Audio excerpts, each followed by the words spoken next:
Hey, what's up, YouTube? It's currently May 1st, 2021, and this is going to be my first weekly trading recap video on this channel.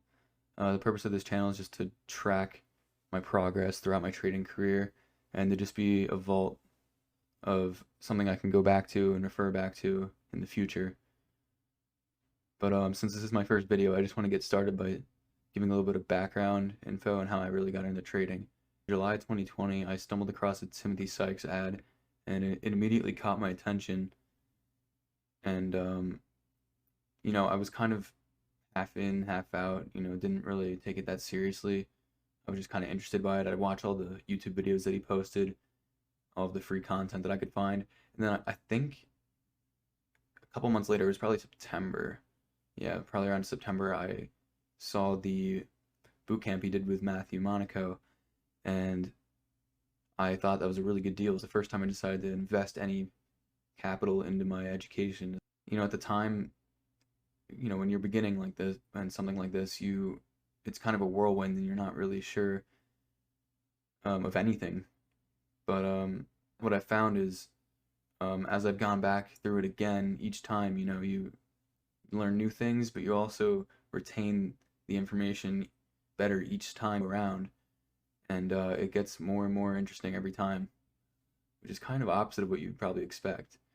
But yeah, so I thought that was a really good boot camp um, video log, whatever you want to call it, that they did together, especially for beginners like myself. Um, and then it wasn't until recently, it's, like I just said, it's 1st of May in 2021. I think it was, yeah, early March. We had a really hot market, although I didn't really know what that meant at the time because even now I don't know much, but especially back when I first got interested into this, I really didn't know anything. But as I've heard all these really successful traders and all the veterans who have been here for a while, say that it's definitely cooled off a little bit come March, but one, that's typical for every trading year. It usually is really hot in the beginning and the end of each year, and March is usually that first kind of slowing down period. Um, but even still, to my understanding, there's still a lot more volume this March and now April and now we're into May. There's still a lot more volume than previous years, as a lot of new traders who came all throughout 2020. A lot of them, I mean, the volume did kind of go down a little bit, but a lot of them are still around. So it definitely caused a lot more people to join in on the markets. But yeah, so I got started in the breakouts and breakdowns room beginning of March, as I saw it was another really good deal because I wanted to be in the challenge, but me being 19, I didn't really have enough money saved up, but I did have enough for breakouts and breakdowns, and I thought it was a really good opportunity to learn from two young guys like myself, relatively speaking, two younger guys who found a lot of success from the markets as well as Timothy Sykes' teachings, as they're both challenge students from 2016 and 2017, I think. And so far, I've really liked it a lot. I truly believe that investing in your education, especially when you're investing in the right place, is definitely something to consider, especially in something like this. Um, but with all that being said, I just want to get into the past, from Friday the 23rd of, a week from yesterday, because as today would be a Saturday. I just want to get into my trades that I did since then, and just get started with this weekly recap. So the first trade, I have the ticker pulled up here, MNMD, Mind Medicine. It was ticker MMEDF when I first was trading it, but the catalyst, I was trading this because of the news that I think it was released actually on this day. Maybe it was the day before. It was either that Thursday or that Friday. I think it was a Thursday because it gapped up a little bit here, but MMEDF at the time, which is now MNMD, um, announced that they were being uplisted to the NASDAQ. And even though I'm a newer trader and I don't really have much experience, I kind of got the idea there that that was probably some pretty big news that can move a stock. Um, However, I remember at the time it was actually kind of funny. I actually wasn't even home, but I had my laptop with me, and I remember it was around 3 p.m. I decided to check in because I didn't really want to miss too much, but I had some other things to attend to. And I saw, I saw it was uptrending for the entire day. It had dipped this time right here. I think when I was looking at it, it was about 307, 308 after I saw the news. I think somebody alerted in the chat room, which is another perk of being in breakouts and breakdowns. But just make sure you use that stuff to learn from it and not just, copy people and follow people's trades, because that will never work and you will never be self-sufficient that way. Yeah, so I saw it right around here, and I actually, since I'm under PDT, I have a small account. I only get 3-day trades per rolling 5-day period. So, and as me being a beginner, I'm gonna make mistakes here. So I actually entered, I think I saw it dip a little bit right here. I got in this consolidation right here for a couple minutes. Although looking back on it, one, I don't think this consolidation was long enough, and two, I don't think the risk reward was really there because it was also higher than the previous low it had made, meaning that if I was going to buy here, yeah, I probably should have waited for it to consolidate longer, just to make sure that it's actually holding this level. But yeah, I got in around 345-ish, I think it was, and it immediately dipped back down. I had set my risk for 335, a break of that. However, as a newer trader, I let my emotions get the best of me, and I got scared out. And looking back on this, I got to consider the big picture here. If you look over here on the daily chart on the right side, you can see, this is what I was seeing. It was already up a lot, but it was a Friday, and it was really good news, and it was still holding this level right here. So I need to step back. I need to get better at stepping back and looking at the bigger picture more, and being more comfortable in the setup, and not just be so honed in on the short time frame here. Sure, my entry wouldn't have been the best there, but considering the greater circumstances there in the bigger picture, it wasn't all that terrible. So anyway, back to the trade. As it had dipped back down here, I actually sold. I think it was right. It went under 335 right there, just for a second, and I think I sold at 335 right there. So I lost about 10 cents a share. But then, I thought to myself, like, this actually isn't even a bad setup. I don't know why I did that. I kind of let my emotions take over. So I kind of took a deep breath, looked at the bigger picture, and I got back in at 338. It was right here, actually. And, I watched it go up from there. It perked up a little bit after that and kind of consolidated higher. And, this whole time, this is probably I think this is the first trade I made that I felt confident in and that I actually performed like well. As being a beginner, this was probably one of my biggest turning points this far in my journey. And, it consolidated higher, tried to perk a little bit, dipped a little bit more, but it still held those higher levels into the close. At this point, I was feeling really happy about what I had done because this is the first time, like I said, that I had ever executed a trade that was decent. And, fast forward to Monday, Monday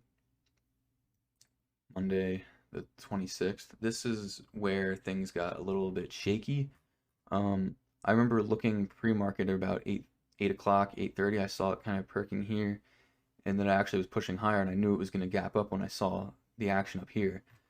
This is a lot of these things are just going to come with experience. I think part of this is that I have that lack of experience. So, like they say, experience is the best teacher. And the reason I'm saying this is because when I saw it dipping right here, it kind of scared me. And this is one of those things where once again, I'm not really considering the big picture there. And it starts dipping down, so I get kind of scared. And when the market opens, I see it go all the way down to $4 from where it opened at around 423-ish.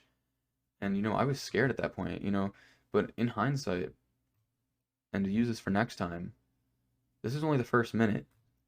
It was already a big gap up.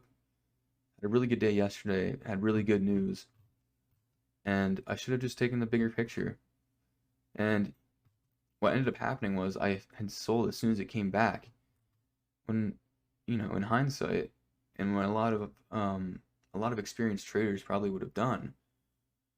I can't speak directly for people, but what a lot of experienced traders probably would have done is held this a little longer, knowing that it's likely to have a morning spike, as I've heard numerous times from different traders that I've watched on YouTube and everywhere, that when you have a setup like this, there's pretty good odds of a morning spike the next day after that gap up on good news. And I sold it around 422-ish, and I just watched it go higher and higher and higher, and I was like, wow, how high can this thing go? Eventually it did top out at 5. But at the end of the day, this was my first decent trade that I had made early on in my journey here. So I couldn't be too upset about it.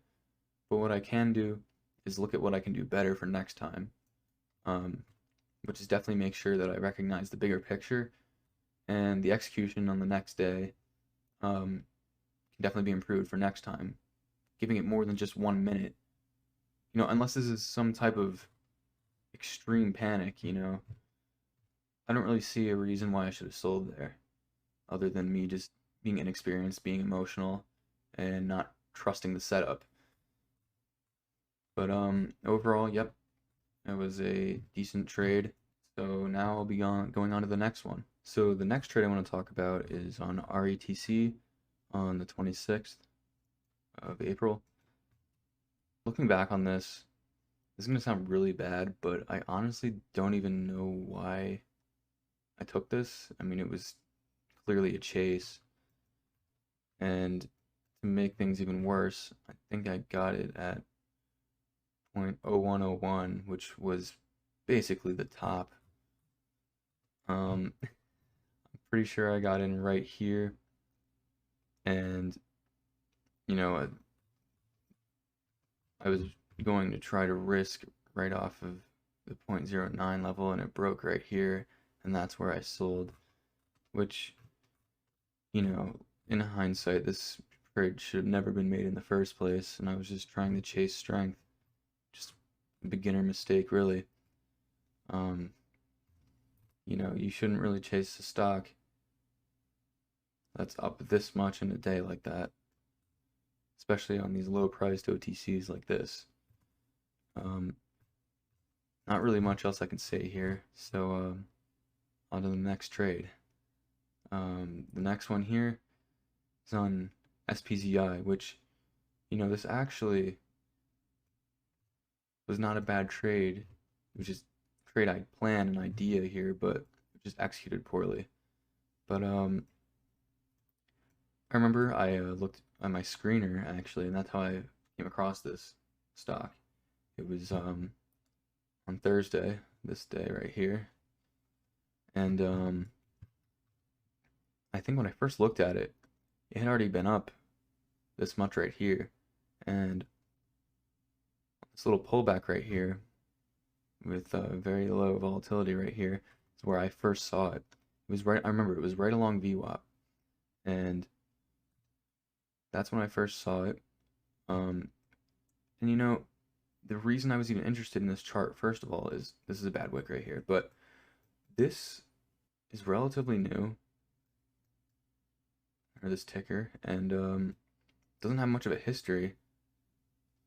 But for what it does have, or did have, is I remember seeing the volume right around this area, but it was only about 9:45 when I first saw it. And I was thinking about this breakout level right here in the 0.0032 to 3536-ish area. However, knowing that the volume related to the volume these days, which is something else that I've picked up from a lot of traders that I've watched, um, the chances of it reaching that were actually pretty high. And me getting in on a consolidation level that is this far below that breakout level would actually have been a really good idea. It was just another case of me having little to no experience and just being hesitant to pull the trigger. Because I remember it came back down here, and the whole time I'm thinking, oh, this thing's just gonna crap out. They all crap out or whatever. But that's just the inexperience in me speaking. And knowing the bigger picture, again, stepping back and looking at the bigger picture here, knowing the circumstances, the odds were really in my favor from this point. And now this is where we get into the execution here. Because I remember I watched this ticker. I didn't really go through anything else much, like a lot of beginners sometimes do, like myself. I just kind of stayed focused on this one because I really just wanted to watch it at the very least and see what happened. But I remember it kept consolidating higher and pushing higher, and it gets to this breakout level, and right here, it perks through it over that 0.32 area to 0.0033 just for a second. And it comes back down, and right here, as it holds that 0.0028 level just under the breakout. So I remember I got long right here at 003, and it tried again a couple times right here. Couldn't really get past it, but it also wasn't really dropping off much. But I remember the longer it was consolidating here, the less conviction I had that this would really work out. And as it dipped right here off to 0.0028, I'm pretty sure that's where I ended up selling for a loss. And I still stuck with it. I wanted to see what would happen. And as you can see right here, it kind of did crack off that consolidation level, but quickly bounced back to the upside, consolidated around that same area, and then ended up pushing on higher. And this is right here. This is the real breakout right here. Because what I didn't keep in mind in the middle of the trade is that it was only a perk of like one little tick through that breakout level. It was only a tiny perk through it. It wasn't a true breakout. And as you can see right here, it kind of dipped farther off, back to the previous level of consolidation, and it bouncing up, consolidating again, and making that real breakout where this one got to 0.0036. That's a little bit more convincing if you ask me. It came back down just at that same level as previous resistance becomes new support. And this right here is another really good entry opportunity. What I've kind of determined after looking at this is that this dip right here back to this previous level of consolidation, or the retest, the confirmation of that breakout level, are the two better entries that I could have taken there. Or third, if I wasn't so hesitant, probably could have gotten in somewhere around here, knowing the circumstances once again. And even if this consolidation would throw me off, I would still be up because my entry level was so good. Would have been so good. Coulda, woulda, shoulda. But fact of the matter is, it came back down to that consolidation level, and this is where the real breakout happened. It came back to the breakout level and really pushed all the way up to 0.0044. And, this is where it starts trending down a little bit here. But you can see the high of this perk right there became the new support. So it's still holding that level. And right here, when it goes up and doesn't crack, it perks a little bit right here. That's potentially another entry. I mean, that might be a little bit of a chase in this circumstance, but you can at least see that it's holding the level there and didn't just crack off of it. And the reason I'm saying that is it went even higher, up to 0049, before eventually cracking, making a lower high, and coming all the way back down. But yeah, so in hindsight, big picture was actually not a bad idea, It was just a matter of poor execution, lack of experience. One thing I forgot to mention is that I did have my risk set for the break under the consolidation right here, which actually I even thought in the moment that was a little bit too tight of a risk there. with these things, you gotta give them some kind of wiggle room, as they're such low priced and they're very volatile. You gotta give them some kind of wiggle room to, move around a little bit, give the price action some breathing room. But clearly I didn't, and that's why I got stopped out right here. Um, when I probably should have risked the previous level of consolidation, because the real trend is still intact as long as this level holds. As you can see from up here, the same idea. As long as this previous level of consolidation holds, the trend is still intact. And that's one of the biggest things I can take away from these trades, especially this one. But still an unprofitable trader, but I'm still in the beginning of my journey here, and as long as I stick with it and enjoy it and take it seriously, this can definitely be something I see myself doing. But anyway, with all that being said, I think this is the last trade I was going to show, so I will be back next week with my next weekly recap.